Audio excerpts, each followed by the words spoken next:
ಇನ್ನ ಈ ದೃಢ ಪುರುಷ ಬ್ರಹ್ಮಜ್ಞಾನ ಯಾವ್ದಂಗ ಆಕೈತಿ ಇದು ಮಹಾವಾಕ್ಯ ಅರ್ಥವನ್ನು ಶ್ರವಣ ಆಗುತ್ತದೆ. ಏನಂತಾರೆ ಇವರು ಗುರು ಮುಖದಿಂದ ಶ್ರೋತ್ರಿಯ ಬ್ರಹ್ಮನಿಷ್ಠನಾದ ಸದ್ಗುರುಗಳ ಮುಖದಿಂದ ಏನ್ ಮಾಡ್ಬೇಕ್ರಿ ಅವ ತತ್ವಮಸ್ಯಾದಿ ಮಹಾವಾಕ್ಯಗಳ ಅರ್ಥವನ್ನು ಶ್ರವಣ ಮನನ ನಿಧಿಧ್ಯಾಸನ ರೂಪವಾಗಿ ವಿಚಾರ ಮಾಡುವುದರಿಂದ ದೃಢ ಪುರುಷ ಬ್ರಹ್ಮಜ್ಞಾನವು ಆಗುತ್ತದೆ. ಅಂದ್ರೆ ಏನ್ ಮಾಡ್ಬೇಕ್ರಿ ಅವ ಇಲ್ಲಿ ಗುರುವಿಗೆ ಶರಣಾಗತನಾಗಿ ತತ್ವಮಸ್ಯಾದಿ ಮಹಾವಾಕ್ಯಗಳ ಅರ್ಥ ಏನಿದೆ ಜೀವ ಬ್ರಹ್ಮರ ಏಕತ್ವನೇ ಐತಿ. ತತ್ವಮಸ್ಯಾದಿ ಮಹಾವಾಕ್ಯದ ಅರ್ಥ ಏನಪ್ಪಾ ಅಂದ್ರೆ ಜೀವನು ಪರಮಾತ್ಮನೇ ಇದ್ದಾನೆ, ಜೀವನಲ್ಲ. ಜೀವ ಪರಮಾತ್ಮನ ಸ್ವರೂಪನೇ ಇದ್ದಾನೆ, ಪರಮಾತ್ಮನಿಗಿಂತ ಈ ಜೀವ ಭಿನ್ನಲ್ಲ. ಇದೇ ಅರ್ಥ ಐತಿ. ಇದ್ರ ಅರ್ಥವನ್ನು ನಾವೇ ಮಾಡ್ಬೇಕ್ರಿ ಶ್ರವಣ ಮನನ ನಿಧಿಧ್ಯಾಸ ಮಾಡ್ಬೇಕು. ಯಾಕಪ್ಪ ಅಂತಂದ್ರ ಪ್ರಮಾಣಗತ ಸಂಶಯ ಇತ್ತು ಕ್ರಮದಿಂದ ದೂರ ಆಗ್ತದೆ, ಪ್ರಮೇಯಗತ ಸಂಶಯ ಇತ್ತು ಮನದಲ್ಲಿ ಕಳಕು, ವಿಪರೀತ ಭಾವನೆ ಅಂತಂದ್ರೆ ವಿಚಾರ ಮಾಡುವುದರಿಂದ ದೃಢ ಪುರುಷ ಬ್ರಹ್ಮಜ್ಞಾನವು ಆಗುತ್ತದೆ. ಇನ್ನು ಮುಂದೆ 20ನೇ ಪ್ರಶ್ನೆ, ದೃಢ ಅಪರೋಕ್ಷ ಬ್ರಹ್ಮಜ್ಞಾನದಿಂದ ಏನು ಆಗುತ್ತದೆ? ನಮ್ಗೆ ಏನ್ ಫಲ ರೀ? ಏನ್ ನಿವೃತ್ತಿ ಆಗಿತ್ತಪ್ಪ ಅಂತಂದ್ರ ಆಪಾನಾಪಾದ ಕಾವರಣ ನಿವೃತ್ತಿ ಆಗುತ್ತದೆ. ಏನಾಗತ್ತಿದ್ಗಳ ಆಪಾನಾಪಾದ ಕಾವರಣ ಅಂದ್ರೆ ವಿಷಯವನ್ನು ಆಶ್ರಯ ಮಾಡ್ಕೊಂಡಿರ್ತೀರಿ. ಅಸತ್ವಾಪಾದ ಕಾವರಣ ಜೀವನನ್ನು ಆಶ್ರಯ ಮಾಡ್ಕೊಂಡಿದ್ದು, ಈ ಆಪಾನಾಪಾದ ಕಾವರಣ ವಿಷಯ ಅಂದ್ರೆ ಜೀವ ಬ್ರಹ್ಮರ ಏಕತ್ವ ಅನ್ನುವಂತ ವಿಷಯವನ್ನು ಈ ಆಪಾನಾಪಾದ ಕಾವರಣವನ್ನು ಆಶ್ರಯ ಮಾಡ್ಕೊಂಡು ಈಗೇನಾಗ್ತೀವಿ ವಿಷಯದ ಜ್ಞಾನ ಆಗ್ತೀವಿ. ಜೀವ ಬ್ರಹ್ಮರ ಏಕತ್ವದ ವಿಷಯದ ಜ್ಞಾನ ಆದ ತಕ್ಷಣವೇ ಆಪಾನಾಪಾದ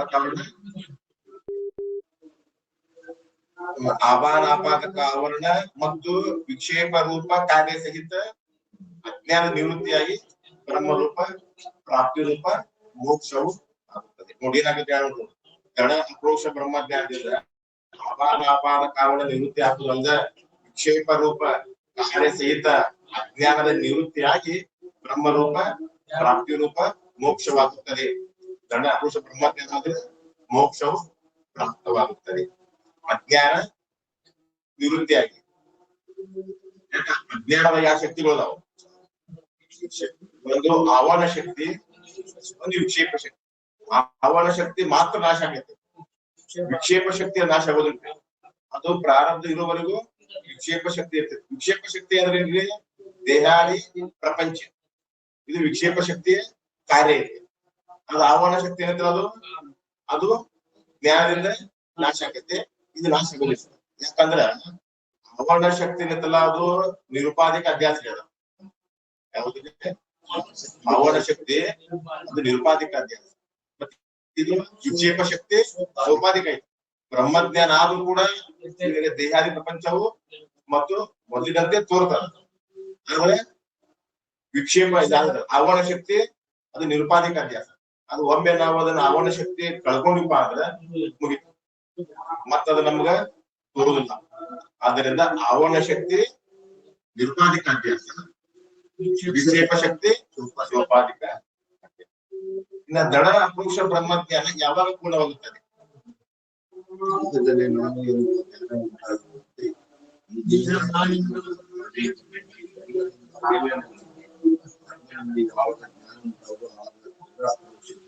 ಪೂರ್ಣವಾಗುತ್ತದೆ. ಏನ್ ಹೇಳಿದ್ರು? ಅಜ್ಞಾನ ಕಾಲದಲ್ಲಿ ದೇಹವೇ ನಾನೆಂಬ ಬುದ್ಧಿ ಹೆಂಗ ನಮ್ಗೆ ನಿಶ್ಚಯ ಆಗೈತ್ ನೋಡ್ರಿ. ಶಾಸ್ತ್ರಪಾಲರು ಬಂದಿದ್ದಿಲ್ಲ ಇಲ್ಲಿ. ಅವಾಗ ನಮ್ಗೆ ಏನಾಗೈತ್ರಿ?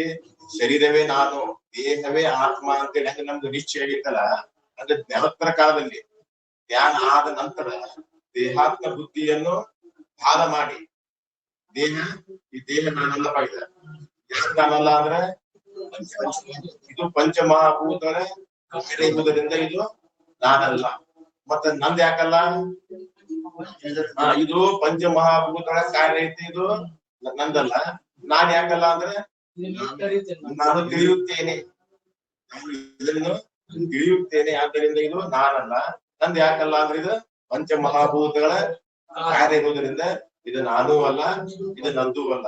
ಇದು ಜ್ಞಾನ ಆದ್ಮೇಲೆ ದೇಹಾತ್ಮ ಬುದ್ಧಿಯನ್ನು ತ್ಯಾಗ ಮಾಡಿ ಬ್ರಹ್ಮ ಭಿನ್ನ ಪ್ರತ್ಯೇಕಾತ್ಮನೇ ನಾನಿದ್ದೇನೆಂದು ಯಾವಾಗ ನಾವು ನಿಶ್ಚಯ ಮಾಡ್ತೇವೆ ಅವಾಗ ಜಡ ಪುರುಷ ಬ್ರಹ್ಮಜ್ಞಾನವು ಪೂರ್ಣವಾಗುತ್ತದೆ.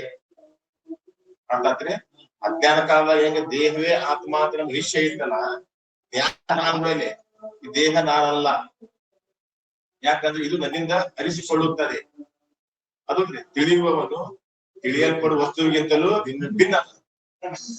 ಘಟ ದೃಷ್ಟ ಘಟ ಮತ್ತೆ ಇದನ್ನು ತಿಳಿದುಕೊಂಡ್ಮೇಲೆ ಈ ಶರೀರ ನಾನು ಅಲ್ಲ, ಮತ್ತೆ ನಂತರ ಹಾಕತ್ತೇನೋ ಅಂದ್ರೆ ನಂದಲ್ಪ ಇದು ಪಂಚಮಹಾಭೂತಗಳ ಕಾರ್ಯ, ಪಂಚೀಕೃತ ಪಂಚಮಹಾಭೂತಗಳ ಕಾರ್ಯ ಇರುವುದರಿಂದ ಇದು ನಂದಲ್ಲ. ನಾನ್ ಯಾಕಲ್ಲ ಅಂದ್ರೆ ನಾನು ಇದನ್ನು ತಿಳಿಯುತ್ತೇನೆ, ಈ 20 ತತ್ವಗಳನ್ನು ನಾನು ತಿಳಿಯುತ್ತೇನೆ, ಆದ್ರಿಂದ ಇದು ನಾನು ಅಲ್ಲ, ಇದು ನಂದು ಅಲ್ಲ ಅಂತ ಈ ಶರೀರವನ್ನು ಭಾಗ ಮಾಡಿ ಬ್ರಹ್ಮಾಭಿನ್ನ ಪ್ರತ್ಯೇಕಾತ್ಮನೇ ನಾನಿದ್ದೇನೆ ಅಂತೇಳಿ ಆತ್ಮನಲ್ಲಿ ಯಾವಾಗ ನಿಶ್ಚಯ ಮಾಡ್ತೀವಲ್ಲ ಅವಾಗ ಜಡ ಪುರುಷ ಬ್ರಹ್ಮಜ್ಞಾನವು ಸಂಪೂರ್ಣವಾಗುತ್ತದೆ. ಏನಾದ್ರೀಗ ಇಲ್ಲಿವರೆಗೂ ಉಪೋದ್ಘಾತ ಮೂಲಕವಾಗಿ ನಾವು ಪ್ರಶ್ನೆ ಮಾಡ್ಕೊಂತ ಬಂದರೆ, ಈಗ ಮುಖ್ಯವಾಗಿ ವಿಷಯ ಏನಿದ್ರಪ್ಪ ಮನಸ್ಸಿನಲ್ಲಿ ಅಂದ್ರೆ ವಿಚಾರ ಅಂದ್ರೆ ಏನು ಈ ಬಂದರೆ ಮುಖ್ಯ ವಿಷಯಕ್ಕೆ ಈ ಬಂದ ಅಲ್ಲಿ ಹಂಗಲ್ಲಿ ಮಜ್ಜಿಗೆ ಬೇಕನ್ನೋದನ್ನ ಮುಖ್ಯವಾಗಿ ನೆನಪಿಟ್ಕೊಂಡು ಅದಕ್ಕೆ ಸಂಬಂಧಪಟ್ಟಂತ ಬೇರೆ ಬೇರೆ ವಿಷಯಗಳನ್ನು ಪ್ರತಿಪಾದನೆ ಮಾಡ್ಕೊಂಡು ಬಂದ ಮಜ್ಜಿಗೆ ಗ್ಲಾಸ್ ಅಂತ ಕೇಳ್ತಾರಲ್ಲ, ಹಂಗ ಇಲ್ಲೂ ಕೂಡ ಏನ್ ಮಾಡ್ತಾರೆ ಶಿಷ್ಯ ಈಗ ಈ ಮುಖ್ಯವಾಗಿ ವಿಷಯಕ್ಕೆ ಬಂದ್ಬಿಟ್ಟರಿ. ವಿಚಾರ ಅಂದ್ರೆ ಏನು? ವಿಚಾರ ಅಂದ್ರೆ ಏನ್ರಿ? ವಿಚಾರ ಆತ್ಮ ಯಾವುದು ಅನಾತ್ಮ ಯಾವುದು ಇವೆರಡನ್ನು ಭಿನ್ನಪಡಿಸಿ ತಿಳಿದುಕೊಳ್ಳುವುದೇ ವಿಚಾರ.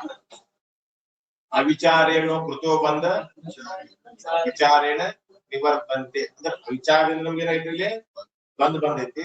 ವಿಚಾರ ಎಲ್ಲಿವರೆಗೂ ವಿಚಾರ ಮಾಡುವುದಿಲ್ಲ ಅಲ್ಲಿವರೆಗೂ ಈ ಬಂದ್ ನಮ್ಗ ನಿವೃತ್ತಿ ಆಗುವುದಿಲ್ಲ. ಸಂಸಾರ ದೀರ್ಘ ರೋಗಸ್ಯ. ಈ ಸಂಸಾರ ಸಂಸಾರ ಅಂದ್ರೆ ಏನ್ರಿ? ಪುನರಪಿ ಜನನ ಪುನರಪಿ ಮರಣ ಪುನರಪಿ ಜನನಿ ಜಠರೇ ಶಯನ ಇಯ ಸಂಸಾರೇ ಖಲು ದುಸ್ತಾರೆ ಕೃಪಯಾಪಾರೆ ಬಾಯಿ ಮುರಾರೆ ಭಜ ಗೋವಿಂದಂ ಚಕಚಕ ಇರಲ್ಲ. ಸಂಸಾರ ಅಂದ್ರೆ ಏನ್ರಿ? ಪುನರಪಿ ಜನನ ಪುನರಪಿ ಮರಣ. ಈ ಸಂಸಾರ ದೀರ್ಘವಾದ ರೋಗದಿಂದ ಇದಕ್ಕೆ ಔಷಧ ಏನಪ್ಪಾ ಅಂತಂದ್ರ ವಿಚಾರವೇ ಔಷಧ. ಈ ಔಷಧ ಕೆಲಸ ಆಗೋದಿಲ್ಲ. ಈ ಭವರೋಗ ಹೋಗ್ಬೇಕಾದ್ರೆ ನಾನ್ ಯಾರು, ಪರಮಾತ್ಮ ಅಂದ್ರೆ ಏನು, ಈ ಜಗತ್ತಂದ್ರೆ ಏನು, ಇವು ಮೂರನ್ನ ನಾವು ವಿಚಾರ ಮಾಡಿದೀವಿ ಅಂತಂದ್ರೆ ಈ ಸಂಸಾರ ಏನಾಗತ್ರಿ ದೀರ್ಘವಾದ ರೋಗ ಏನಾಗತ್ರಿ ನಾಶವಾಗುತ್ತದೆ. ಇನ್ನ ವಿಚಾರ, ಆ ವಿಚಾರ ಏನ್ ಮಾಡ್ಬೇಕಂದ್ರೆ ನಾವು ಪ್ರಮಾಣೇನ ತತ್ವ ಪರೀಕ್ಷಾ ವಿಚಾರ. ವಿಚಾರ ಯಾವಾಗ ನಾವು ಪ್ರಮಾಣಗಳ ದ್ವಾರ ಏನ್ ಮಾಡ್ಬೇಕ್ರಿ ವಿಚಾರ ಮಾಡ್ಬೇಕು. ಪ್ರಮಾಣ ಬಿಟ್ಟು ನಾವು ವಿಚಾರ ಮಾಡಕ್ ಹೋಗ್ಬಾರ್ದು. ಪ್ರಮಾಣಗಳನ್ನು ಹಿಡ್ಕೊಂಡ ಆತ್ಮ ಯಾವುದು ಅನಾತ್ಮ ಯಾವುದು ಅಂತ ವಿಚಾರ ಮಾಡ್ಬೇಕು. ಪ್ರಮಾಣೇನ ತತ್ವ ಪರೀಕ್ಷಾ ವಿಚಾರ ಅಥವಾ ವಿರೋಧ ಪರಿಹಾರ ವಿಚಾರ. ವಿರೋಧ ಬಂತಂತಂದ್ರೆ ಏನ್ ಮಾಡ್ಬೇಕು ನಾವು ಅದ್ರ ಪರಿಹಾರ ಮಾಡ್ಕೋಬೇಕಾದ್ರೆ ವಿಚಾರ ಮಾಡ್ಬೇಕು. ಯಾಕಂದ್ರೆ ಮತವಾದಿಗಳು ಏನ್ ಮಾಡ್ತಾರ್ರಿ, ಅವರು ಬೇರೆ ಸತ್ಯ ಅಂತ ಅವ್ರು ಅಂತಾರೆ ಮತವಾದಿಗಳು. ನಾವೇನ್ ಮಾಡ್ತೀವಿ, ವೇದ ಮಿಥ್ಯ ಆಯ್ತಪ್ಪ ಅದು ಸತ್ಯ ಅಂತ ನಾವು. ಈಗ ಏನಾಗ್ತಿ ಇಲ್ಲಿ ವಿರೋಧ ಬಂತಿಲ್ಲ, ಅದಕ್ಕೆ ಕರೆಯೋ ಇದಕ್ಕೆ ಕರೆ. ಈಗ ಇದನ್ನ ಪರಿಹಾರ ಮಾಡ್ಕೋಬೇಕಾದ್ರೆ ವಿಚಾರ ಮಾಡ್ಬೇಕು. ಅದು ಹೆಂಗ್ ವಿಚಾರ ಮಾಡ್ಬೇಕಂದ್ರೆ ಪ್ರಮಾಣಗಳ ದ್ವಾರ, ಸ್ಮೃತಿ ಪ್ರಮಾಣಗಳ ದ್ವಾರ ನಾವು ವಿಚಾರ ಮಾಡಬೇಕು. ಅದನ್ನ ಬಿಟ್ಟು ಮಾಡಕ್ ಹೋಗ್ಬಾರ್ದು. ಪ್ರಮಾಣೇನ ತತ್ವ ಪರೀಕ್ಷಾ ವಿಚಾರ. ಈಗ ಇಲ್ಲಿ ವಿಚಾರ ಅಂದ್ರೆ ಏನಪ್ಪಾ ಅಂದ್ರೆ ಆತ್ಮ ಯಾವುದು ಅನಾತ್ಮ ಯಾವುದು ಇವೆರಡನ್ನು ಬೇರ್ಪಡಿಸಿ ತಿಳಿದುಕೊಳ್ಳುವುದೇ ವಿಚಾರ. ಆತ್ಮ ಅಂದ್ರೆ ಏನ್ರಿ? ತಿಳಿಯುವವರು ಆತ್ಮ. ಆತ್ಮ ಅಂದ್ರೆ ಏನ್ರಿ? ಆತ್ಮ ಏನಿಲ್ಲ ಅಂದ್ರೆ ತಿಳಿಯುವವನೇ ಆತ್ಮ. ಅನಾತ್ಮ ಅಂದ್ರೆ ಏನಂದ್ರೆ ಯಾವುದು ನನ್ನಿಂದ ತಿಳಿಸಿಕೊಳ್ಳುತ್ತದೆಯೋ ಎಲ್ಲವೂ ಆತ್ಮ. ಅನಾತ್ಮ. ತಿಳಿಯುವವನೇ ಆತ್ಮ, ತಿಳಿಸಿಕೊಳ್ಳುವುದು ಅನಾತ್ಮ ಇರ್ತದೆ. ಯಾಕಂದ್ರೆ ಈ ದೇಹ ಮೊದಲು ಮಾಡಿಕೊಂಡು ಅಹಂಕಾರ ಪರ್ಯಂತರ ಇವೆಲ್ಲವೂ ಅನಾತ್ಮ. ಇವು ಆತ್ಮ. ಮತ್ತೆ ಅರಿಯುವವನೇ ಆತ್ಮ ಅರಿಸಿಕೊಳ್ಳುವ ಎಲ್ಲವೂ ಅನಾತ್ಮದವು. ಹಿಂಗ್ ಆತ್ಮ ಯಾವುದು ಅನಾತ್ಮ ಯಾವುದು ಇವೆರಡನ್ನು ಬೇರ್ಪಡಿಸಿ ತಿಳಿದುಕೊಳ್ಳುವುದೇ ವಿಚಾರ. ಇವುಗಳ ಮತ್ತೆ 23ನೇ ಪ್ರಶ್ನೆ, ಮತ್ತೆ ಇಂಥ ವಿಚಾರವು ಯಾವುದರಿಂದ ಆಗುತ್ತದೆ? ಅಲ್ರಿ ನಮ್ಗೆ ಇದುವರೆಗೂ ನಮ್ಗೆ ಹಿಂಗ ನಮ್ ವಿಚಾರ ನಮ್ಗೆ ಹುಟ್ಲೇ ಇಲ್ಲ. ಇದು ಆತ್ಮ ಯಾವುದು, ಶರೀರದಾಗ ಒಂದ್ ಆತ್ಮ ಐತಂತೀರಿ, ಇನ್ನೂ ಒಂದ್ ಅನಾತ್ಮ ಐತಂತ ಎರಡದಾವಂತೀರಿ. ನಮ್ಗೆ ಇದುವರೆಗೂ ನಮಗ ಅದ ಅನುಭವಕ್ಕೆ ಬಂದಿಲ್ಲಲ್ರಿ ಗುರುಗಳ. ಅಂದ್ರೆ ಅದು ಸಾಮಾನ್ಯರಿಗೆ ಅನುಭವ ಬರೋದಿಲ್ಪ. ಯಾರಿಗೆ 4 ಕೃಪೆಗಳು ಆಗಿರ್ತಾವ ಎಲ್ಲಿರಿ ಅಂತಕ್ಕಂಥ 4 ಕೃಪೆಗಳು ಎಲ್ಲಿ ಯಾರಿಗ ಆಗಿರ್ತಾವೋ ಅವರಿಗೆ ಮಾತ್ರ ಇದ್ರಾಗ ಆತ್ಮ ಒಂದೈತಿ ಅನಾತ್ಮ ಒಂದೈತಿ ಅಂತ ಅವರಿಗೆ ವಿಚಾರವು ಹುಟ್ಟುತ್ತದೆ. 4 ಕೃಪೆಗಳು ಯಾವ? ಇಂಥ ವಿಚಾರವು ಈಶ್ವರ ಕೃಪೆ, ವೇದ ಕೃಪೆ, ಗುರು ಕೃಪೆ ಮತ್ತು ತನ್ನ ಅಂತಃಕರಣ ಕೃಪೆಗಳು. ಕೃಪೆ ಅಂದ್ರೆ ಏನ್ರಿ? ಸ್ವಹಿತವನ್ನು ಬಯಸದೆ ಇತರರ ದುಃಖವನ್ನು ಪರಿಹಾರ ಮಾಡೋ ಇಚ್ಛೆನೆ ಕೃಪಾ. ಸ್ವಹಿತ ಒಟ್ಟು ಬಸಕ್ ಹೋಗ್ಬಾರ್ದು. ಮತ್ತೇನ್ ಮಾಡ್ಬೇಕ್ರಿ? ಇತರರ ದುಃಖವನ್ನು ಪರಿಹಾರ ಮಾಡೋ ಇಚ್ಛೆನೆ ಕೃಪಾ.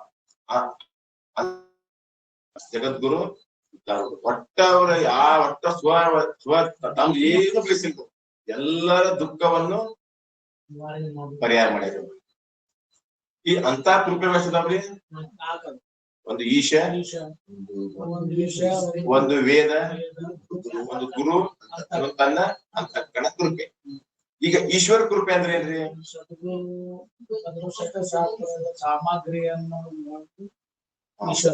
ಸದ್ಗುರುಗಳನ್ನೇ ಮೊದಲು ಮಾಡಿಕೊಂಡು ಜ್ಞಾನಕ್ಕೆ ಸಾಮಗ್ರಿಗಳನ್ನು ಪ್ರಾಪ್ತಿ ಮಾಡಿಕೊಡುವುದೇ ಈಶ್ವರನ ಕೃಪೆ. ನಮ್ಗೆ ಏನೇನ್ ಮಾಡ್ಕೊಡ್ತಾನ್ರಿ? ಮೊದಲ ಸದ್ಗುರುಗಳು, ನಾವೆಲ್ಲದೀವಲ್ಲ ಅಲ್ಲೇ ಬರ್ತಾರ ಗುರುಗಳು. ನಾವ್ ಹುಡ್ಕೊಂಡ್ ಹೋಗ್ಬೇಡ್ರಿ. ಈಶ್ವರ ಕೃಪೆ ನಮ್ಮ ಮೇಲೆ ಆಗಿತ್ತಪ್ಪ ಅಂದ್ರ ನಮ್ಮ ಹುಡ್ಕೊಂಡ್ ಅವರ ಬರ್ತಾರ. ಸದ್ಗುರುಗಳು ಮತ್ತು ಸದ್ಗುರುಗಳನ್ನೇ ಮೊದಲು ಮಾಡಿಕೊಂಡು ಜ್ಞಾನಕ್ಕೆ ಯಾವ ಸಾಮಗ್ರಿ ಹೋಗ್ಬೇಕ ಎಲ್ಲವನ್ನು ಒದಗಿಸಿಕೊಡುವಂತ ಕೆಲಸ ಈಶ್ವರ ಮಾಡ. ಜ್ಞಾನಕ್ಕೆ ಸಾಮಗ್ರಿ ಏನಪ್ಪಾ ಅಂದ್ರೆ ಗ್ರಂಥಗಳನ್ನು ಒದಗಿಸಿಕೊಡ್ತಾನೆ, ಮತ್ ಓದಾಕು ನಿಮಗ ಅನುಕೂಲ ಮಾಡ್ಕೊಡ್ತಾನ. ಇಲ್ಲಿ ಬಂದ ಶಾಸ್ತ್ರ ಕೇಳಾಕ ಅದಕ್ಕೂ ಅನುಕೂಲ ಮಾಡ್ಕೊಡ್ತಾನ. ಮತ್ತೆ ಮನೆಯಲ್ಲಿ ಹೋಗಿ ಸ್ವಲ್ಪ ಓದ್ಲಿಕ್ಕೆ ಕೂಡ ಅನುಕೂಲ ಮಾಡ್ಕೊಡ್ತಾನ. ಎಲ್ಲಕ್ಕೂ ನಮಗ ಜ್ಞಾನದ ಸಾಮಗ್ರಿಗಳನ್ನು ಪ್ರಾಪ್ತಿ ಮಾಡಿಕೊಡುವುದು ಈಶ್ವರನ ಕೃಪೆ. ಸದ್ಗುರುಗಳನ್ನೇ ಮೊದಲು ಮಾಡಿಕೊಂಡು ಜ್ಞಾನದ ಸಾಮಗ್ರಿಗಳನ್ನು ಪ್ರಾಪ್ತಿ ಮಾಡಿಕೊಡುವುದು ಈಶ್ವರನ ಕೃಪೆ ಅಂತ ಅಲ್ರಿ. ಮತ್ತೆ ಈಗ ಹೊರಗೆ ಹೇಳ್ತಾರಲ್ಲ ನಮಗೂ ಈಶ್ವರ ಕೃಪೆ ಆಗೈತ್ರಿ ಅಂತೇಳಿ, ಅದು ಸಾಮಾನ್ಯ ಕೃಪೆ, ವಿಶೇಷ ಕೃಪೆ. ಅದೇನೀಗ ಅವ್ರ ಕೃಪೆ ಆಗೈತಲ್ರಿ, ಏನೋ ಒಂದ್ ಕಾರ್ ಇರ್ಬೋದು, ಬಂಗ್ಲೆ ಇರ್ಬೋದು, ಆಸ್ತಿ ಪಾಸ್ತಿ ಅದೆಲ್ಲ ಅವ್ರು ಹಿಂದ್ ಮಾಡ್ಯಾರ, ಅದ್ ಈಗ ಪ್ರಾಪ್ತಿ ಆಗೈತಿ. ಇನ್ನ ಈಗೇನ ಮಾಡ್ಯಾರಲ್ಲ ಅದು ಮುಂದ್ ಇರ್ತಿತ್ತಲ್ಲ ಗ್ಯಾರಂಟಿ ಇಲ್ಲ. ಮುಂದಿನ ಜನ್ಮದಾಗ ಇದ ಮನೆ, ಇದ ಕಾರು, ಇದ ಬೆಳ್ಳಿ, ಇದ ಅವ್ರಿಗೆ ಸುಖದಿಂದ ಇರ್ತಾರಂತ ಗ್ಯಾರಂಟಿ ಇಲ್ಲ. ಹಿಂದ ಪುಣ್ಯ ಮಾಡ್ಯಾರ, ಈಗ ಉಣ್ಣಾಕ್ತಾರ. ಇನ್ನ ಮುಂದೆ ಏನ್ ಉಂಟಾರೋ ಗೊತ್ತ, ಈಗ ಮೂಡಿದ್ದ ಮುಂದೆ ಬರ್ತದೆ. ಮತ್ ಆ ಈಶ್ವರನ ಕೃಪೆ ಐತಲ್ಲ ಅದು ಅನಿತ್ಯವಾದ ಈಶ್ವರನ ಕೃಪೆ. ಇದ ಕೃಪೆ ಐತಲ್ಲ ನಮ್ಗೆ ಜನ್ಮ ಜನ್ಮಾಂತರ ನಿತ್ಯವಾದ ಕೃಪೆ. ಈ ಜನ್ಮದಾಗೂ ಗುರುಗಳು ಒದಗಿಸ್ಕೊಡ್ತಾನ. ಈ ಮತ್ತೆ ಈ ಶರೀರ ನಮ್ಗೆ ತ್ಯಾಗ ಆಗ್ಬೇಕು, ಪ್ರಾಪ್ತ ಮುಗಿತ್ತು, ಮತ್ ಹುಟ್ಟು ಬಂದ್ರೆ ಮತ್ತೂ ನೀವೆಲ್ಲ ಇದ್ರೆ ಅಲ್ಲೇ ಗುರುಗಳು ಬಂದ್ಬಿಡ್ತಾರೆ. ಇದಕ್ಕೆ ಅಂತಾರ್ರಿ ಈಶ್ವರ ಕೃಪೆ. ಇದು ನಿತ್ಯವಾದ ಈಶ್ವರ ಕೃಪೆ, ಅದು ಅನಿತ್ಯವಾದ ಈಶ್ವರನ ಕೃಪೆ. ಇನ್ನು ವೇದ ಕೃಪೆ ಅಂದ್ರೆ ಏನ್ರಿ? ಶಾಸ್ತ್ರದ ಯಥಾರ್ಥ ಶಕ್ತಿ ಧಾರಣೆ ಮಾಡುವುದು. ಏನಂದ್ರೆ ವೇದ ಮತ್ತು ಶಾಸ್ತ್ರಗಳಲ್ಲಿ ತಿಳಿಸಿದ ವೇದ ಅಂದ್ರೆ ಏನ್ರಿ? ಜ್ಞಾನ. ವೇದ ಮತ್ತು ಶಾಸ್ತ್ರಗಳಲ್ಲಿ ತಿಳಿಸಿದ ನಿಜವಾದ ಅರ್ಥವನ್ನು ಧಾರಣ ಮಾಡುವಂತ ಸಾಮರ್ಥ್ಯವು ನಮ್ ಅಂತಃಕರಣಕ್ಕ ಅಥವಾ ಬುದ್ಧಿಗ ಬಂತಪ್ಪ ಅಂದ್ರ ಅದಕ್ಕೆ ಏನನ್ಬೇಕ್ರಿ? ವೇದ ಕೃಪೆ. ವೇದಗಳು ಮತ್ತು ಶಾಸ್ತ್ರಗಳಲ್ಲಿ ತಿಳಿಸಿದ ನಿಜವಾದ ಅರ್ಥ ಏನೈತ್ರಿ? ಜೀವ ಬ್ರಹ್ಮರ ಏಕತ್ವವನ್ನೇ ಉಪದೇಶ ಮಾಡ್ತಾ ಹೊರತು ಭೇದವನ್ನು ಉಪದೇಶ ಮಾಡುವುದಿಲ್ಲ. ಆದ್ದರಿಂದ ನಿಜವಾದ ಅರ್ಥವನ್ನು ಧಾರಣ ಮಾಡ್ಬೇಕ್ರಿ. ಅಂದ್ರೆ ಅಂತಃಕರಣದಾಗ ಬಂದ ಉಳ್ಕೋಬೇಕು. ವೇದಗಳಾಗಿರ್ಲಿ ಶಾಸ್ತ್ರಗಳಾಗ್ಲಿ ಅಂತಃಕರಣದಾಗ ಮನಸ್ಸಿನಲ್ಲಿ ಉಳ್ಕೊಳಕ್ ಕುಂತುಪ್ಪ ಅಂತಂದ್ರ ನಮಗ್ ವೇದ ಕೃಪೆನೂ ಆಗುತ್ತೆ. ಯಾಕಂದ್ರೆ ಏನ್ ನಾವು ಪ್ರಶ್ನೆ ಕೇಳ್ತೀವಲ್ಲ, ನೀವು ಉತ್ತರ ಕೊಡಾಕ್ ಕುಂತರಪ್ಪ ಅಂದ್ರ ಅಲ್ಲಿ ವೇದ ಕೃಪೆ ನಿಮಗ ಆಗೈತಿ. ಅಲ್ಲಿ ಉಳ್ಕೊಂಡ್ರದ್ರ ನಮ್ಗೆ ಹೇಳಕ್ ಬರ್ತೈತಿ. ಮತ್ತ ಅಲ್ಲಿ ನಮ್ಗಲ್ಲಿ ಸೇವಾ ಆದ್ರ ಹೇಳಕ್ ಬರ್ತದೆ, ಸೇವಾ ಆಗಲ್ಲ ಅಂದ್ರೆ ಹೇಳಕ್ ಬರುದಿಲ್ಲ. ಆದ್ದರಿಂದ ಇದಕ್ಕೆ ಏನಾಗ್ಬೇಕ್ರಿ, ವೇದ ಕೃಪೆಗಳು ಅಂದ್ರೆ ವೇದಗಳು ಶಾಸ್ತ್ರಗಳು ಅಂತಃಕರಣದಲ್ಲಿ ಉಳಿದುಕೊಳ್ಳುತ್ತಿದ್ದರೆ ವೇದ ಕೃಪೆ ಆಗಿದೆ. ಇನ್ನ ಗುರು ಕೃಪೆ ಅಂದ್ರೆ ಏನ್ರಿ? ಸ್ವಾನುಭಾವ ಅನುಸಾರ ಗುರುವಿನ ಉಪದೇಶ ಏನಂದ್ರೆ ಅವರು ವೇದಗಳು ಮತ್ತು ಶಾಸ್ತ್ರಗಳಲ್ಲಿ ತಿಳಿಸಿದ ವೇದಗಳು ವೇದ ಮತ್ತು ಶಾಸ್ತ್ರಗಳಲ್ಲಿ ತಿಳಿಸಿದ ರೀತಿಯಂತೆ ಮತ್ತು ಸ್ವ ಅನುಭವದ ಅನುಸಾರವಾಗಿ ಯಥಾರ್ಥವಾಗಿ ಉಪದೇಶ ಮಾಡುವುದಕ್ಕೆ ಗುರುಕೃಪೆ. ಗುರುಕೃಪೆ ಅಂತಂದ್ರೆ ಶಿಷ್ಯನಿಗೆ ಇದ್ದದ್ದನ್ನ ಇದ್ದಂಗ ಹೇಳಿದ್ರೆ ತಿಳಿಯಂಗಿಲ್ರಿ. ಇಲ್ಲಿ ಏನ್ ಬರ್ದೀವಿ ನಾವು ಹಿಂಗ್ ಹೇಳ್ಕೊಂತ ಹೋದ್ರ ಶಿಷ್ಯನಿಗೆ ಇಲ್ಲಿ ಗುರುಗಳ ಇಲ್ಲಿ ಏನ್ ಬರ್ತಾರಲ್ಲ, ವೇದ ಏನ್ ಹೇಳೈತಿ, ಶಾಸ್ತ್ರ ಏನೈತಿ ಅದಷ್ಟ ಹೇಳಿದ್ರೆ ಶಿಷ್ಯನಿಗೆ ತಿಳಿಯುವುದಿಲ್ಲ ಎಂದು ಅದನ್ನ ನಾವು ಏನ್ ಮಾಡ್ಬೇಕ್ರಿ, ನಮ್ಮ ಸ್ವ ಅನುಭವಕ್ಕೂ ತಂದುಕೊಂಡು ಯಥಾರ್ಥವಾಗಿ ಕ್ರಮಬದ್ಧವಾಗಿ ಉಪದೇಶ ಮಾಡುವುದಕ್ಕೆ ಗುರುಕೃಪೆ. ಕ್ರಮಬದ್ಧ ಬರ್ಬೇಕಿರತ್ತ. ಈಗ ಮೊದಲಿಂದ ಲಾಸ್ಟ್ ಹೇಳೋದು, ಲಾಸ್ಟ್ ಇಂದ ಮಧ್ಯದಾಗ ಹೇಳೋದು ಹಂಗೆಲ್ಲ ಮಾಡೋದಿಲ್ಲ. ಕ್ರಮಬದ್ಧವಾಗಿ ಯಥಾರ್ಥವಾಗಿ ಉಪದೇಶ ಮಾಡೋದಕ್ಕೆ ಗುರುಕೃಪೆ. ಏನ್ ಹೇಳಿದ್ರೆ ಅವರು, ವೇದ ಮತ್ತು ಶಾಸ್ತ್ರಗಳಲ್ಲಿ ತಿಳಿಸಿದ ರೀತಿಯಂತೆ ಸ್ವ ಅನುಭವದ ಅನುಸಾರವಾಗಿ ಯಥಾರ್ಥವಾಗಿ ಉಪದೇಶ ಮಾಡುವುದಕ್ಕೆ ಗುರುಕೃಪೆ. ಅಂದ್ರೆ ವೇದಗಳು ಶಾಸ್ತ್ರಗಳು ಹೆಂಗೆ ಹೇಳಿದ್ರೆ ಅವ್ರಿಗೆ ಜ್ಞಾನ ಆಗೋದಿಲ್ಲ. ಅದು ತಮ್ಮ ಅನುಭವಕ್ಕೆ ತಗೊಂಡು ಮತ್ ಯಥಾರ್ಥವಾಗಿ ಅವ್ರು ಸಂಶಯ ವಿಪರೀತ ಭಾವನೆಗಳು ಬರದಂತೆ ಯಥಾರ್ಥವಾಗಿ ಉಪದೇಶ ಮಾಡುವುದೇ ಗುರುಕೃಪ. ಇದು ಮೂರದು. ಇವು ಮೊದಲಿನ ಮೂರದಾವ. ಇವು ಉಪಾದಾನ ಇಲ್ಲ ನಿಮಿತ್ತ ಕಾರಣ. ಇವು ಮೊದಲಿನ ಯಾವ್ಗೆ ನಿಮಿತ್ತ ಕಾರಣ. ಈಶ್ವರನು ನಿಮಿತ್ತ ಕಾರಣ. ಆಮೇಲೆ ವೇದಗಳು ಅವು ನಿಮಿತ್ತ ಅದಾವು. ಆಮೇಲೆ ಗುರುಗಳು ಅವರು ನಿಮಿತ್ತ. ಇದು ಅಂತಃಕರಣ ಕೃಪೆ ಐತಲ್ಲ, ಇದು ಉಪಾದಾನ ಕಾರಣ. ಅರ್ಥಾತೇನ್ರಿ? 4 ಅದಾವ ಇದ್ರೊಳಗ. ಒಂದು ಉಪಾದಾನ ಕಾರಣ ಐತಿ. ಯಾವ್ದ್ರಿ? ಅಂತಃಕರಣ ಉಪಾದಾನ ಕಾರಣ ಐತಿ. ಮೊದಲಿನ 3 ನಿಮಿತ್ತ ಕಾರಣ. ಈಗ ಅಂತಃಕರಣ ಕೃಪೆ ಅಂದ್ರೆ ಏನ್ರಿ? ಶಾಸ್ತ್ರ ಮತ್ತು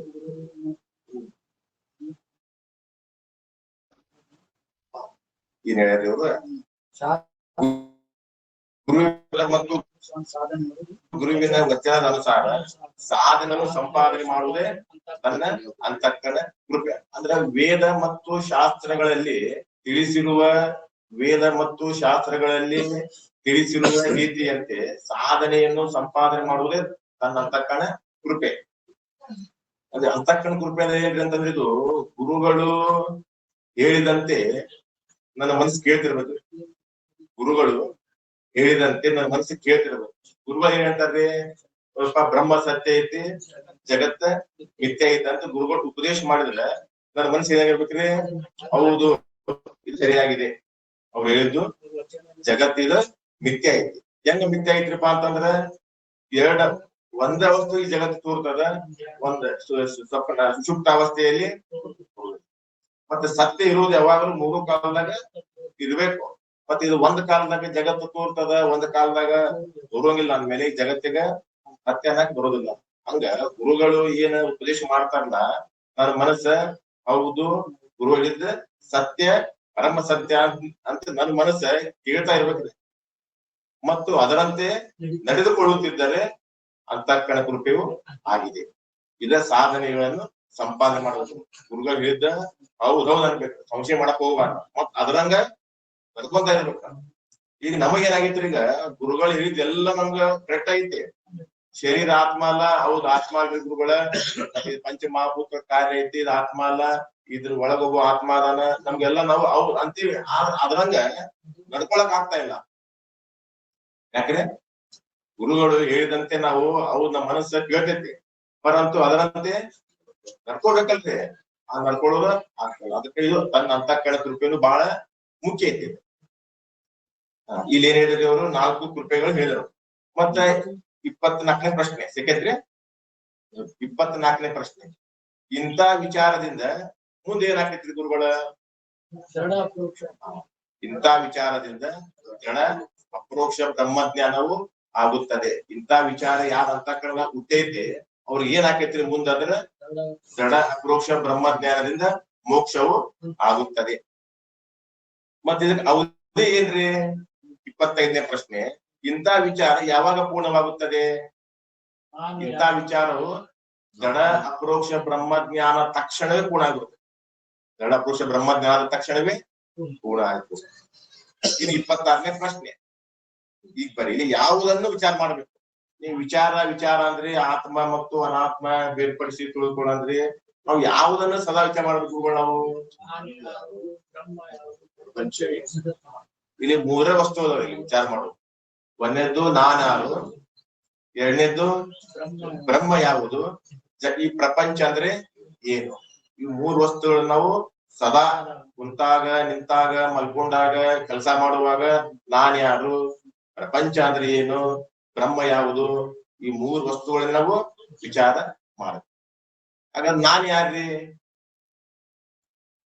ಸಮಸ್ಯೆ ಬಂದ್ಬಿಡ್ತೀವಿ. ನಾನು ಯಾರು? ಪ್ರತ್ಯೇಗಾತ್ಮನೇ ನಾನು, ಅರಿಯುವವನೇ ನಾನು. ಯಾಕಂದ್ರೆ ಈ ದೇಹ ಆಗಲಿ, ಅನ್ನಮಯ ಶರೀರ ಆಗಲಿ, ಪ್ರಾಣಮಯ, ಮನೋಮಯ, ವಿಜ್ಞಾನಮಯ, ಆನಂದಮಯ, ಇವು ಯಾವ ನಾನು ಅಲ್ಲ, ಲಘು ಅಲ್ಲ. ಇವು 5 ಕೋಶಗಳನ್ನು ಅರಿಯುವವನೇ ನಾನು. ಅಂದ್ರ ತೊಂಪದದ ಲಕ್ಷಾರ್ಥವಾದ ಪ್ರತ್ಯೇಗಾತ್ಮನೇ ನಾನು. ವಾಚಾರ್ಥ ಅಲ್ರಿ, ತೊಂಪದದ ಲಕ್ಷಾರ್ಥವಾದ ಪ್ರತ್ಯೇಗಾತ್ಮನೇ ನಾನಿದ್ದೇನೆ. ಇನ್ನ ಬ್ರಹ್ಮ ಯಾವ್ದಪ್ಪ ಅಂದ್ರೆ ತತ್ಪದ ವಾಚಾರ್ಥ ಅಲ್ಲ, ತತ್ಪದದ ಲಕ್ಷಾರ್ಥವಾದ ಬ್ರಹ್ಮ. ಇನ್ನ ಪ್ರಪಂಚ ಅಂದ್ರೆ ಏನ್ರಿ?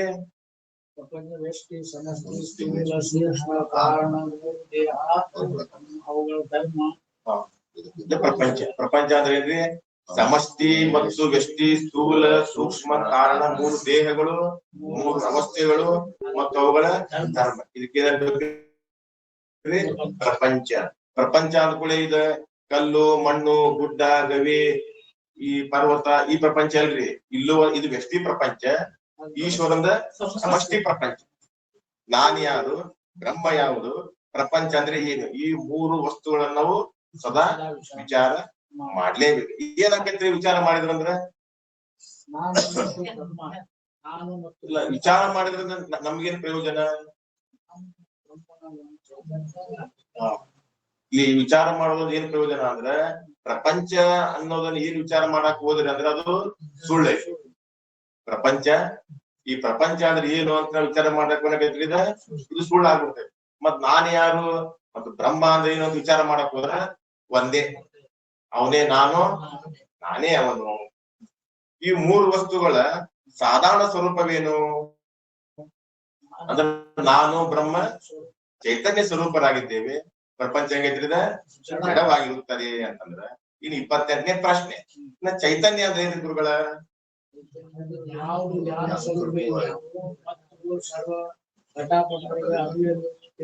ಮತ್ತು ಅನ್ಯ ವಿಷಯದಿಂದ ಇಂದ್ರಿಯ ಮನೋ ಚೈತನ್ಯ ಏನ್ ಗುರುಗಳವರ? ಯಾವುದು ಜ್ಞಾನ ಸ್ವರೂಪವಾಗಿರುವುದು, ಸರ್ವ ಘಟಾದಿ ಪ್ರಪಂಚವನ್ನು ತಿಳಿಯುತ್ತಾ ಇದೆಯೋ ಮತ್ತು ಯಾವ ಮನ ಇಂದ್ರಿಯ ಅದನ್ನು ತಿಳಿಯ ಸದ್ಯ ಯಾವುದನ್ನು ಅನ್ಯವಾದ ಮನಸ್ಸು ಇಂದ್ರಿಯಾದಿಗಳಿಂದ ತಿಳಿಯಲು ಶಕ್ಯ ಇಲ್ಲವೋ ಅದುವೇ ಚೈತನ್ಯ.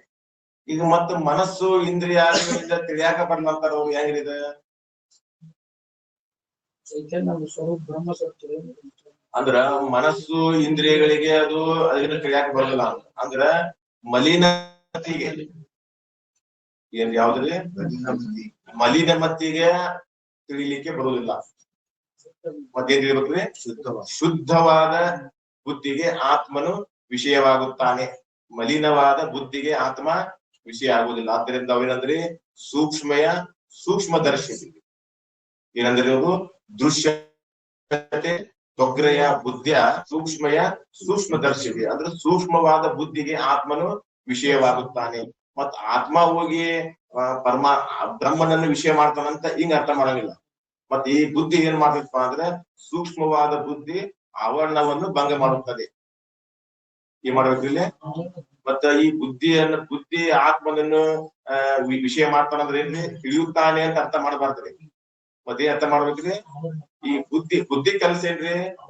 ಆವರಣ ಭಂಗ ಅರ್ಥ ವೃತ್ತಿ ಕೆಲಸ ಏನಪ್ಪಾ ಅಂದ್ರೆ ಆವರಣ ಭಂಗ ಮಾಡೋ ಅಷ್ಟೇ ಅದ್ರ ಕೆಲಸ ಏನ್ ಬರ್ತು, ಆ ಆವರಣ ಭಂಗ ಮಾಡಿ ಅಂದ್ರೆ ಅಪಾದಕ ಆವರಣ ಭಂಗ ಮಾಡಿ ಆ ಬುದ್ಧಿ ಆ ಆತ್ಮನನ್ನು ಮಾಡ್ತಾರಪ್ಪ ಅಂತಂದ್ರೆ ಹಂಗ ಅರ್ಥ ಮಾಡಬಾರ್ದು. ಮತ್ ಬುದ್ಧಿ ಏನ್ ಮಾಡ್ತಪ್ಪ ಅಂದ್ರೆ ಆವರಣ ಭಂಗ ಮಾಡೋ ಅಷ್ಟೇ ಅದ್ರ ಕೆಲಸ ಐತಿ. ಮತ್ ಆತ್ಮ ತನ್ನ ಪ್ರಕಾಶದಲ್ಲಿ ತಾನು ಸರ್ವವನ್ನು ಬೆಳಗುತ್ತಾನೆ. ಯಾಕ್ರಿ? ಅಂದ್ರೆ ಇಲ್ಲಿ ಏನ್ ಹೇಳಿದವರು, ಬುದ್ಧಿಯು ಆತ್ಮನನ್ನು ವಿಷಯ ಮಾಡೋದಿಲ್ಲ, ಆತ್ಮನೇ ಬುದ್ಧಿಯನ್ನು ಬೆಳಗುತ್ತಾನೆ. ಮತ್ತಿ 4 ಬುದ್ಧಿ ಆತ್ಮನ್ ತಿಳಿಯಂಗಿಲ್ರಿ, ಆತ್ಮನೇ ಬುದ್ಧಿ ಮನಸ್ಸು ಎಲ್ಲವನ್ನು ತಿಳಿಯುತ್ತಾನೆ ಅಂತ. ಇದು ಸಾಮಾನ್ಯ ಮಾಡಿದ್ರೆ.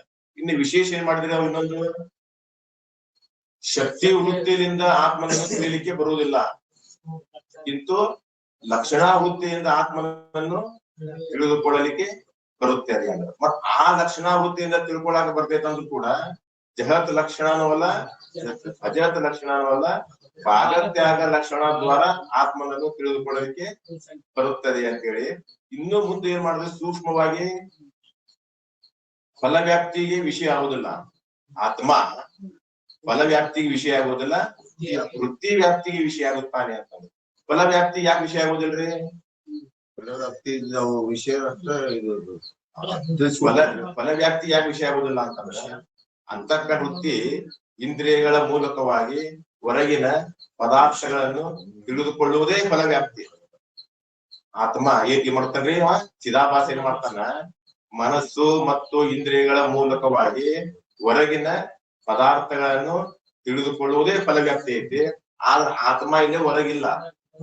ಆತ್ಮ ಹೊರಗಿದ್ರೆ ಚಿದಾಭಾಸದಿಂದ ತಿಳಿಲಿಕ್ಕೆ ಬರ್ತಿರ್ತದ. ಮತ್ ಪರಂತು ಆತ್ಮ ಇಲ್ಲದಂದ್ರೆ ಒಳಗದ.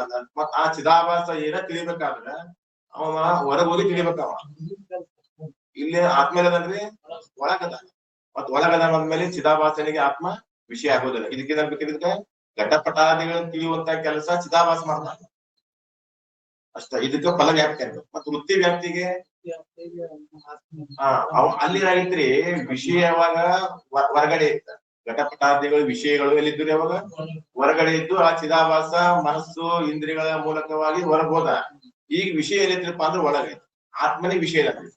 ಮತ್ತ ಆತ್ಮ ಪ್ರತ್ಯಕ್ಷ ಜ್ಞಾನ ಆಗುವಾಗ ಅಂತರ್ಕ ವೃತ್ತಿಯು ಬಹಿರ್ಮುಖವಾಗದೆ ಅಂತರ್ಮುಖ ಆಗುತ್ತೆ. ಹಿಂಗ ಹೋತು ಅಂದ್ರೆ ಫಲವ್ಯಾಪ್ತಿ. ವೃತ್ತಿ ಅಂತರ್ಮುಖ ಆಯ್ತಪ್ಪ ಅಂದ್ರೆ ವೃತ್ತಿ ಅಂತರ್ಮುಖವಾಗಿ ಮಾಡ್ಕೊಂಡು ಏನ್ ಮಾಡ್ಬೇಕ್ರಿ? ಆತ್ಮನ ಸ್ವರೂಪ ಲಕ್ಷಣಗಳನ್ನ ನಾವು ಸ್ಮೃತಿ ಮಾಡ್ಬೇಕು. ಆತ್ಮ ಹೇಗದಪ್ಪ ಅಂದ್ರೆ ಸತ್ತು ಚಿತ್ತು ಆನಂದ ನಿತ್ಯ ಪರಿಪೂರ್ಣ ಸ್ವಯಂ ಪ್ರಕಾಶ ಕೂಟಸ್ಥ ನಿತ್ಯ ಅಜನ್ಮ ಸಾಕ್ಷಿ. ಹಿಂಗೆಲ್ಲ ನಾವು ಅದನ್ನ ಸ್ಮೃತಿ ಮಾಡ್ಕೊಂಡಿ ಅಂತಂದ್ರ ಅದೇನಾಕೈತ್ರಿ? ಬ್ರಹ್ಮಾಕಾರ ವೃತ್ತಿಯು ಉತ್ಪತ್ತಿ ಆಗುತ್ತದೆ. ಆ ಬ್ರಹ್ಮಾಕಾರ ವೃತ್ತಿ ಏನ್ ಮಾಡ್ಬೇಕಪ್ಪ ಅಂದ್ರೆ ಆವರಣ ಭಂಗ ಮಾಡುತ್ತ. ಅಷ್ಟಾದ ಕೆಲ್ಸ ರೀ. ಬುದ್ಧಿ ಕೆಲಸ ಏನ್ರಿ? ಆವರಣ ಭಂಗ ಮಾಡುತ್ತದೆ. ಆಮೇಲೆ ಅಲ್ಲಿ ಆತ್ಮ ಅನ್ನ ಪ್ರಕಾಶದಲ್ಲಿ ತಾನು ಬೆಳಗುತ್ತಾನೆ. ಅದಕ್ಕೆ ಅವ್ರ ಏನ್ ಮಾಡಿದ್ರು? ಒಂದು ಕತ್ತಲು ಕೋಣೆಗೆ ಏನ್ ಮಾಡ್ಬೇಕ್ರಿ? ಒಂದೇ ಮನೆಯಲ್ಲಿ ಒಂದು ಮಣಿ ಇಟ್ಟಿವಿ, ಒಂದು ಗುಂಡ್ ಇಟ್ಟಿವಿ. ಈಗ ಅದನ್ನ ನಾವು ಒಂದು ಗುಂಡು ಹೊಡೆದಿವಪ್ಪ ಅಂತಂದ್ರೆ ಅಲ್ಲಿ ಅದನ್ನ ನಾವು ತಿಳ್ಕೊಬೇಕಾದ್ರೆ ಒಂದು ಚಿಮಣಿ ಗುಡ್ಡಿಬೇಕು. ಇನ್ನೊಂದ ಗಡಿಗೆ ಏನಿಟ್ಟಿವ್ರಿ? ಒಂದು ಮಣಿ ಇಟ್ಟಿವಿ, ರಕ್ತದ ಮಣಿ ಇಟ್ಟಿವಿ. ಅದನ್ನ ನಾವು ದಂಡದಿಂದ ಹೊಡೆದಿಪ್ಪ ಅಂತಂದ್ರ ಅದನ್ನ ನಾವು ತಿಳ್ಕೊಳಕ ದೀಪ್ಬೇಕಂತಂದ್ರ ಯಾಕಂತಂದ್ರ ಆ ಮಣಿ ನನ್ನ ಪ್ರಕಾಶದಲ್ಲಿ ತಾನು ಬೆಳಗುತ್ತದೆ. ಮತ್ತೆ ಇಲ್ಲಿ ದಂಡ ಏನ್ ಮಾಡ್ತಪ್ಪ? ಇಲ್ಲಿ ಬ್ರಹ್ಮಾಕಾರ ವೃತ್ತಿ ಏನ್ ಮಾಡಿದಪ್ಪ ಅಂತಂದ್ರ ಆವರಣ ಭಂಗ ಮಾಡಿತಿ ಅಷ್ಟಾದ ಕೆಲಸ. ಮತ್ ಆ ಬ್ರಹ್ಮಾಕಾರ ವೃತ್ತಿಯು ಆ ಆತ್ಮನನ್ನು ವಿಷಯ ಮಾಡುವುದಿಲ್ಲ. ಯಾಕಂದ್ರೆ ಆತ್ಮ ಮೊದಲೇ ಸ್ವಯಂ ಪ್ರಕಾಶ ಇದ್ದಾನೆ. ಹೆಂಗಂದ್ರೆ ಸೂರ್ಯನಂತೆ. ಸೂರ್ಯ ಮೊದಲ ಅದಾನವ. ಮೋಡ ಏನ್ ಮಾಡಿದ್ವಿ? ಅವು ಮುಂಚೆ ಆಗಿದ್ವಿ. ಮತ್ತ ಈಗ ಗಾಳಿ ಏನ್ ಮಾಡ್ತಪ್ಪ ಅಂತಂದ್ರೆ ಅದು ದೂರ ಸರಿಸ್ತ. ಅವ ತನ್ನ ಪ್ರಕಾಶದಲ್ಲಿ ತಾನಿರುತ್ತಾನೆ.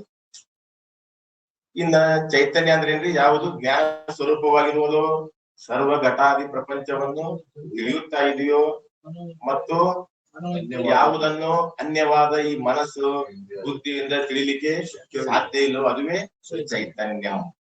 ಇನ್ನ ಜಡ ಸ್ವ ಇತರ ಜ್ಞಪ್ತಿ ಶೂನ್ಯತ್ವ ಜಡತ್ವ ಅಂದ್ರೆ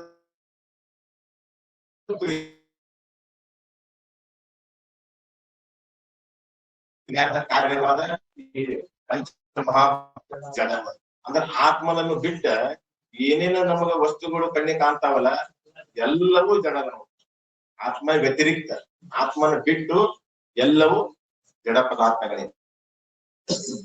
ಇನ್ನು 30ನೇ ಪ್ರಶ್ನೆ, ಗುರುಗಳ ಮೇಲೆ ಹೇಳಿದ 3 ವಸ್ತುಗಳ ವಿಚಾರವು ಯಾವ ರೀತಿಯಿಂದ ಉಪಯೋಗವಾಗಿದೆ? ನೀವು ಮೇಲೆ ಏನ್ ಹೇಳಿದ್ರಿ? ನಮ್ಗ 3 ವಸ್ತುಗಳನ್ನು ನೀವು ಸದಾ ವಿಚಾರ ಮಾಡ್ರಿ ಅಂತ ನಮ್ಗೆ ಹೇಳಿದ್ರು. 3 ವಸ್ತು ಯಾವ್ಯಾವು? ನಾನ್ಯಾರು, ಪ್ರಪಂಚ ಅಂದ್ರೆ ಏನು, ಜಗತ್ತಂದ್ರೆ ಯಾವುದು ಅಂತ ಈ 3 ವಸ್ತುಗಳನ್ನು ವಿಚಾರ ಮಾಡ್ರಿ ಅಂತ ಹೇಳಿದ್ರೆ, ಇವು 3 ವಸ್ತುಗಳನ್ನು ವಿಚಾರ ಮಾಡುವುದರಿಂದ ನಮಗೇನು ಪ್ರಯೋಜನ? ಪ್ರಯೋಜನ ವಿನಃ ಮಂದೋಪಿ ನ ಪ್ರವರ್ಧತೆ. ಪ್ರಯೋಜನ ಇಲ್ಲ ಅಂದ್ರೆ ಯಾರು ಅದರ ಪ್ರವೃತ್ತಿನೇ ಆಗೋದಿಲ್ಲ ಅಂದ್ಮೇಲೆ ಮತ್ ಏನ ನಮ್ಗೂ ಇಲ್ಲಿ ಪ್ರಯೋಜನ ಐತ್ರಿಪ್ಪ ನಮಗ ಅಂದ್ರ, ತತ್ವಮಸಿ ಮಹಾವಾಕ್ಯದಲ್ಲಿರ್ತಕ್ಕಂಥ ತತ್ವಮಸಿ ಮಹಾವಾಕ್ಯ ಅಂದ್ರೆ ಮಹಾವಾಕ್ಯ ಅಂದ್ರೆ ಏನು? ಶಿವಶಿವರ ಐಕ್ಯ ಜೀವ ಬ್ರಹ್ಮರ ಏಕತ್ವವನ್ನು ಬೋಧಿಸುವ ವಾಕ್ಯಗಳಿಗೆ ಮಹಾವಾಕ್ಯ, ಅಭೇದವನ್ನು ಬೋಧಿಸುವ ವಾಕ್ಯಗಳಿಗೆ ಮಹಾವಾಕ್ಯ. ತತ್ವಮಸಿ ಮಹಾವಾಕ್ಯದಲ್ಲಿರ್ತಕ್ಕಂಥ ತೊಂಪದ ಮತ್ತು ತತ್ಪದ. ತತ್ವಮಸಿ ಮಹಾವಾಕ್ಯದಾಗ್ರಿ ಮೊದಲು ತತ್ಪದ ಇತ್ತು, ತೊಂಪದ ಐತ್ರಿ. ತತ್ವಮಸಿ ಮಹಾವಾಕ್ಯದಲ್ಲಿ ಒಂದು ತತ್ಪದ ಐತಲ್ಲ, ಮತ್ತೆ ಇಲ್ಲಿ ನೋಡ್ರಿ ತತ್ವಮಸಿ ಮಹಾವಾಕ್ಯದಲ್ಲಿರ್ತಕ್ಕಂಥ ಅದು ತೊಂಪದ ಹಾಕ್ಯಾರಲ್ಲ ಅವ್ರ ನೋಡಿ, ಗ್ರಂಥ ಐತ್ರಿ. ಅಲ್ಲ ಮೇಲ್ಗಡೆ ತತ್ವಮಸಿ ಮಹಾವಾಕ್ಯದಲ್ಲಿರ್ತಕ್ಕಂಥ ತೊಂಪದ ಐತಿ. ತೊಂಪದ ಯಾಕೆ ಬಂತ ಮೊದಲಲ್ಲಿ? ಯಾಕ ತತ್ ತ್ವಮ್ಮ ಅಸಿ ಮೊದಲು ಬರೋದು ತತ್ ಐತಿ, ಹಿಂದಗಡೆ ತೊಂಬ ಐತಿ. ಇಲ್ಲಿ ನೋಡಿದ್ರಿ ಇವರು ಮೊದಲ ತೊಂಬ ಮಾಡ್ಯಾರ, ಹಿಂದಗಡೆ ತತ್ ಮಾಡ್ಯಾರ. ಉಲ್ಟಾ ಯಾಕೆ ಮಾಡಿದ್ರು? ಉಲ್ಟಾ ಯಾಕೆ ಮಾಡ್ಯಾರ್ರಿ?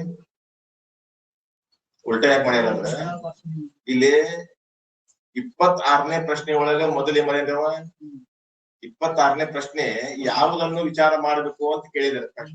ಶಿಷ್ಯ ಪ್ರಶ್ನೆ ಮಾಡಿದ, ಗುರುಗಳ ಯಾವುದನ್ನು ವಿಚಾರ ಮಾಡ್ಬೇಕ್ರಿ ಅಂದ್ಕೂಡಿ ನಾನ್ ಯಾರು ಮೊದಲು ಬಂದಿದ್ದೆ, ನಾನ್ ಯಾರು.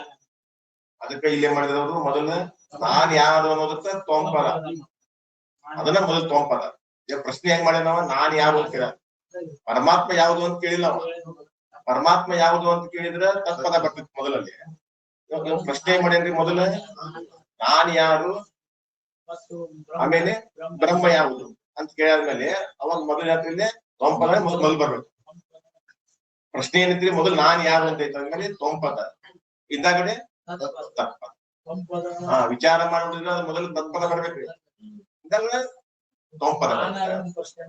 ಅದೇ ನಾನ್ ಯಾರು ಅಂತ ಪ್ರಶ್ನೆ ಮಾಡಿದ ಕೂಡಲೇ ಮೊದಲು ನೀನು ತೊಂಪದ, ಆಮೇಲೆ ಬ್ರಹ್ಮ ಯಾವುದು ಅಂತ ಕೇಳಿದ್ರೆ ತತ್ಪದ, ತೊಂಪದ ಜೀವನ. ಇಲ್ಲಿ ಅಂದ್ರೆ ತತ್ವಮಸಿ ಮಹಾವಾಕ್ಯದಲ್ಲಿರ್ತಕ್ಕಂಥ ತೊಂಪದ ಮತ್ತು ತತ್ಪದದ ವಾಚಾರ್ಥವಾದ. ವಾಚಾರ್ಥ ಯಾರದಾರಿ? ತೊಂಪದ ವಾಚಾರ್ಥ ಯಾರು? ಜೀವ. ತತ್ಪದ ವಾಚಾರ್ಥ ಯಾರು? ಈಶ್ವರ. ಇವರಿಬ್ಬರ ಉಪಾಧಿ ರೂಪವಾದ ಯಾವ ಪ್ರಪಂಚ ಉಂಟು? ಇವರಿಬ್ಬರ ಉಪಾಧಿ ಯಾವ್ದ್ರಿ? ಇವರಿಬ್ಬರು ಜೀವನ ಉಪಾಧಿ ಅವಿದ್ಯೆ, ಈಶ್ವರ ಉಪಾಧಿ ಮಾಯ. ಇವರಿಬ್ಬರ ಉಪಾಧಿ ರೂಪವಾದ ಯಾವ ಪ್ರಪಂಚ ಇರ್ಬೋದು? ಅಂದ್ರೆ ವ್ಯಷ್ಟಿ ಪ್ರಪಂಚ ತಗೊಳ್ರಿ, ಸಮಷ್ಟಿ ಪ್ರಪಂಚ ತಗೊಳ್ರಿ. ಆ ಪ್ರಪಂಚ ಹೆಂಗೈತ್ರಿಪಾ ಅಂತಂದ್ರ ರಜ್ಜುವಿನಲ್ಲಿ ತೋರಿದ ಸರ್ಪದಂತೆ ಒಂದು ದೃಷ್ಟಾಂತ. ಎರಡನೇದು ಯಾವ್ದ್ರಿ?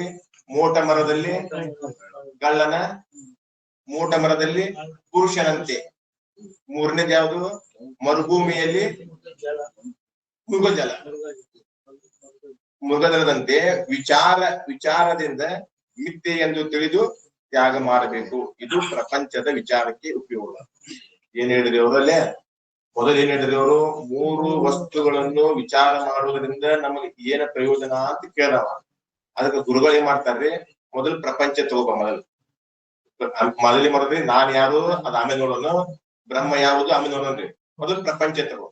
ಈ ಪ್ರಪಂಚ ಏನು ಅಂತ ನಾವು ವಿಚಾರ ಮಾಡಕ್ ಹೋದ್ರೆ ಇದನ್ನ ಮಿಥ್ಯೆ ಐತೆ ಅಂತ ಹೇಳಿದ್ರೆ ಇದನ್ನ ತ್ಯಾಗ ಮಾಡುವುದೇ ಪ್ರಯೋಜನ. ಏನ್ ಪ್ರಯೋಜನ ರೀ? ವಿಚಾರದಿಂದ ಮಿಥ್ಯೆ ಎಂದು ತಿಳಿದು ತ್ಯಾಗ ಮಾಡುವುದೇ ಪ್ರಯೋಜನ. ಈ ವ್ಯಕ್ತಿ ಪ್ರಪಂಚ ಆಗಿರ್ಲಿ, ಸಮಷ್ಟಿ ಪ್ರಪಂಚ. ಈ ವ್ಯಕ್ತಿ ಪ್ರಪಂಚ ಇರುವುದರಿಂದ ಸಮಷ್ಟಿ ಪ್ರಪಂಚ ಐತ್ರಿ. ವ್ಯಕ್ತಿ ಪ್ರಪಂಚ ಇಲ್ಲ ಅಂದ್ರೆ, ಜೀವನ ಪ್ರಪಂಚ ಇಲ್ಲ ಅಂದ್ರೆ ಈಶ್ವರ ಪ್ರಪಂಚವೂ ಇಲ್ಲ. ಈಶ್ವರನಿಗೆ ಮೊದಲ ಪ್ರಪಂಚ ಇಲ್ಲ ಅವಾಗ ಜೀವನ ಅಪೇಕ್ಷೆ ಮಾಡ್ಕೊಂಡ ನಾವ್ ಈಶ್ವರನ ಪ್ರಪಂಚ ಇದೆ ಅಂತ ಹೇಳಾಕತ್ತೀವಿ. ಆದ್ರೆ ಈಶ್ವರನಿಗೆ ವಿಚಾರ ಮಾಡಿದ್ರೆ ಪ್ರಪಂಚ ಅನ್ನೋದು ಇಲ್ಲವೇ ಇಲ್ಲ. ಇಲ್ಲಿ ಏನ್ ಮಾಡಿದ್ರೆ ದೃಷ್ಟಾಂತ 3 ಕೊಟ್ಟರಲ್ರಿ ಇವ್ರ. 3 ಯಾಕೆ ಕೊಟ್ಟರು? ರಜ್ಜುವಿನಲ್ಲಿ ಸರ್ಪ ಕೊಟ್ಟ, ಹೌದು. ಆಮೇಲೆ ಮೋಟ ಮರದಲ್ಲಿ ಕಳ್ಳ, ಮರುಭೂಮಿಯಲ್ಲಿ ಮೃಗಜಲ. ಇಲ್ಲೇ 2 ನಿರುಪಾಧಿಕ ಅಧ್ಯಾಸ ಅದಾವು, 1 ಸೋಪಾಧಿಕ. ಅರ್ಥ ಆತ್ರಿ? ನಿರುಪಾಧಿಕ ಅಧ್ಯಾಸ ಯಾವ್ದ್ರಿ? ರಜ್ಜುವಿನಲ್ಲಿ ತೋರಿದ ಸರ್ಪವು ನಿರುಪಾಧಿಕ ಅಧ್ಯಾಸ. ಮೋಟ ಮರದಲ್ಲಿ ತೋರಿದ ಪುರುಷ ಅಂದ್ರೆ ಕಳ್ಳ, ಅದು ಕೂಡ ನಿರುಪಾಧಿಕ ಅಧ್ಯಾಸ. ಮರುಭೂಮಿಯಲ್ಲಿ ಮೃಗಜಲವು ಸೋಪಾಧಿಕ ಅಧ್ಯಾಸ. ಅದಕ್ಕೆ 3 ಕೊಟ್ಟರು. ಸೋಪಾಧಿಕದ ಜ್ಞಾನ ಆಗಲಿ, ನಿರುಪಾಧಿಕ ಜ್ಞಾನ ಆಗಲಿ. ಸೋಪಾಧಿಕ ಅಧ್ಯಾಸ ನಿರುಪಾಧಿಕ ಅಧ್ಯಾಸ ಅಂದ್ರೆ ಏನು? ತೋರುದಿಲ್ಲ.